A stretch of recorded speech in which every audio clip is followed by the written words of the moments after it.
தமிழ்நாட்டு மக்களை திருடர்கள் என மறைமுகமாக சாடிய பிரதமர் மோடி. தமிழ்நாட்டில் அடுத்த சில தினங்களுக்கு அதிகனமழை நீடிக்கும்.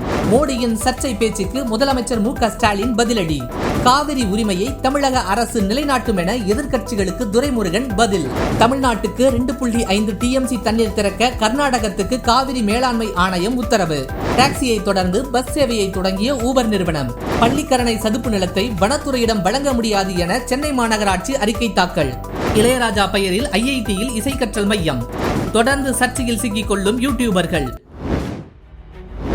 ஒடிசாவின் அங்குல் நகரில் பாஜக சார்பில் நடைபெற்ற தேர்தல் பிரச்சார கூட்டத்தில் பூரி ஜெகநாதர் கோயிலின் பொக்கிஷ சாவி தமிழ்நாட்டில்தான் உள்ளது என்று பிரதமர் மோடி பேசியது சர்ச்சையை ஏற்படுத்தியுள்ளது.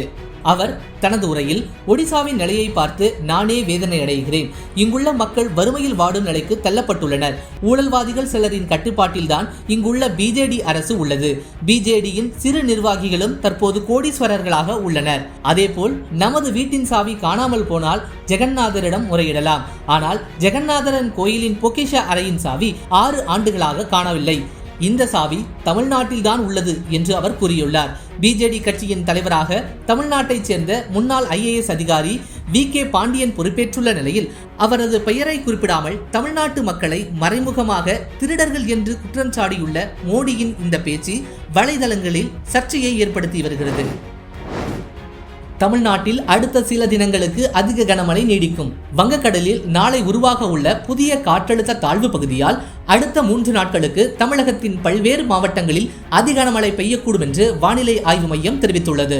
தென்மேற்கு வங்கக்கடலில் குறைந்த வளிமண்டல கீழடுக்கு சுழற்சி நிலவுகிறது. இதன் காரணமாக நாளை காற்றழுத்த தாழ்வு பகுதி உருவாகும் என எதிர்பார்க்கப்படுகிறது. இது 24ஆம் தேதி காலை வடகிழக்கு திசையில் நகர்ந்து காற்றழுத்த தாழ்வு மண்டலமாக மத்திய வங்கக்கடல் பகுதிகளில் நிலவக்கூடும். அதன் பிறகு இது மேலும் தீவிரமடைந்து வடகிழக்கு திசையில் நகரக்கூடும் என சென்னை வானிலை ஆய்வு மையம் தெரிவித்துள்ள நிலையில் தமிழகத்தின் கோவை, திருப்பூர், தேனி, திண்டுக்கல் ஆகிய 4 மாவட்டங்களில் அதிகனமழை பெய்யும் என்று சென்னை வானிலை ஆய்வு மையம் தெரிவித்துள்ளது. மேலும் அடுத்த 3 நாட்களுக்கும் தமிழகத்தின் பல்வேறு மாவட்டங்களில் கனமழை நீடிக்க வாய்ப்புள்ளதாகவும் தெரிவிக்கப்பட்டுள்ளது. அதேபோல் கோடை மழை இதுவரை இயல்பை விட 9% அதிகமாக பதிவாகியுள்ளதாகவும் வானிலை ஆய்வு மையம் தெரிவித்துள்ளது.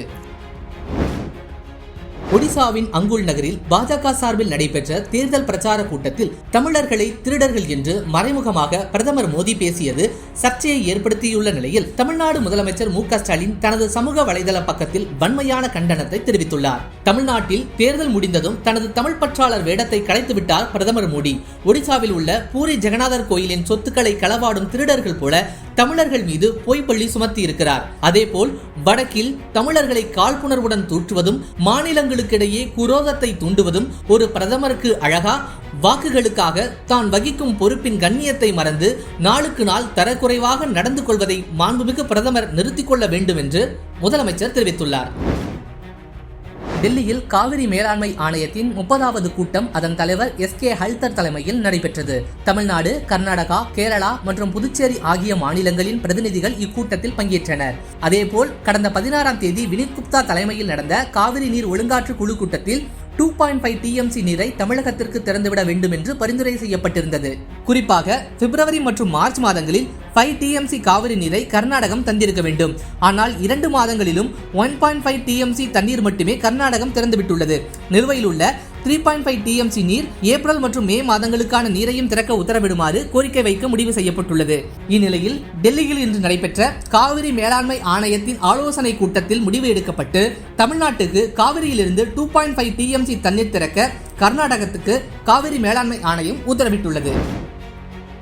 இந்தியாவின் டாக்ஸி போக்குவரத்து சேவைகள் தற்போது பிரபலமாகியுள்ளன.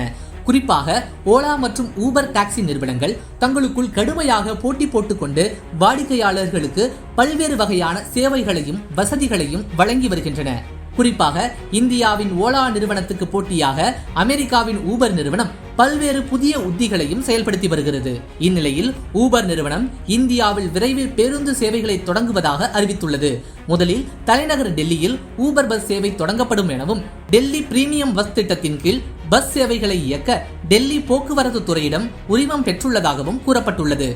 ஊபர் ஷட்டில் என்ற பெயரில் இந்த சேவை தொடங்கப்படுகிறது. பயணிகள் ஒரு வாரத்திற்கு முன்பே பேருந்து சேவைகளை முன்பதிவு செய்து கொள்ளலாம். பஸ் வரும் நேரம், பஸ் நேரலை இடம் மற்றும் பஸ் வழித்தடங்களை ஊபர் செயலி மூலம் வாடிக்கையாளர்கள் அறியலாம் என்று தெரிவித்துள்ளார்.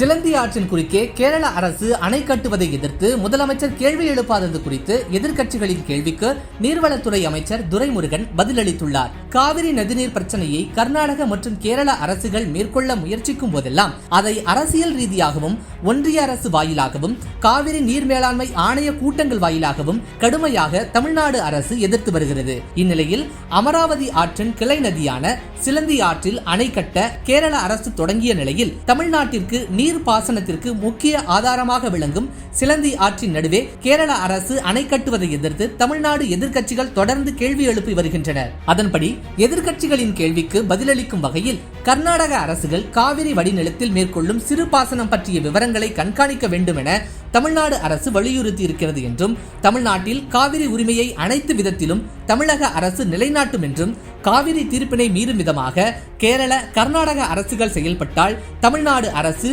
உறுதியோடு அதனை எதிர்த்து நிற்கும் என்று அமைச்சர் துரைமுருகன் கூறியுள்ளார்.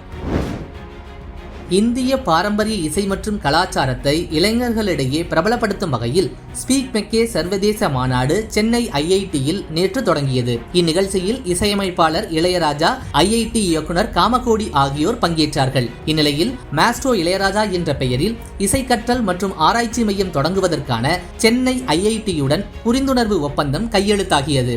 இந்நிகழ்ச்சியில் மாணவர்களிடையே உரையாற்றிய இளையராஜா அவர்கள், மியூசிக் அப்ப தெரியுமான்னா தெரியாது, கத்துக்கிறதுக்காக இங்க வந்தான்.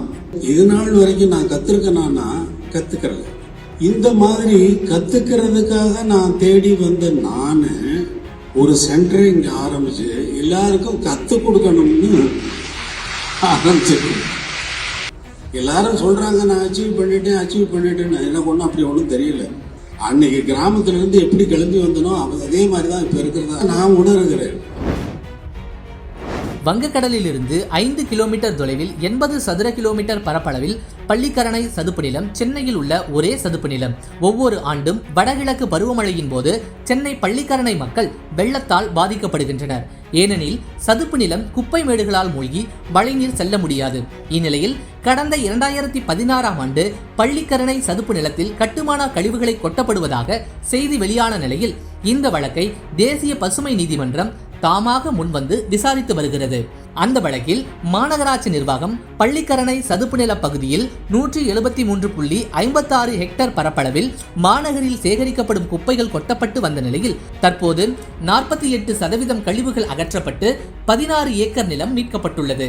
மேலும் மீட்கப்பட்ட நிலத்தில் சுற்றுச்சூழல் பூங்கா மற்றும் பசுமையான இடத்தை உருவாக்க திட்டமிடப்பட்டுள்ள நிலையில் சதுப்பு நிலத்தை வனத்துறையிடம் வழங்க முடியாது என பசுமை தீர்ப்பாயத்தில் மாநகராட்சி அறிக்கை தாக்கல் செய்துள்ளது. தொடர்ந்து சர்ச்சையில் சிக்கிக் கொள்ளும் யூடியூபர்கள்.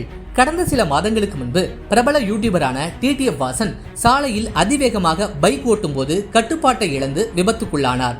அதிர்ஷ்டவசமாக அவர் உயிர் பிழைத்த போதிலும் இதுபோன்று அவர் தொடர்ந்து குற்ற செயல்களில் ஈடுபட்டதால் தமிழ்நாடு அரசு அவரது ஓட்டுநர் உரிமத்தை அதிரடியாக ரத்து செய்தது.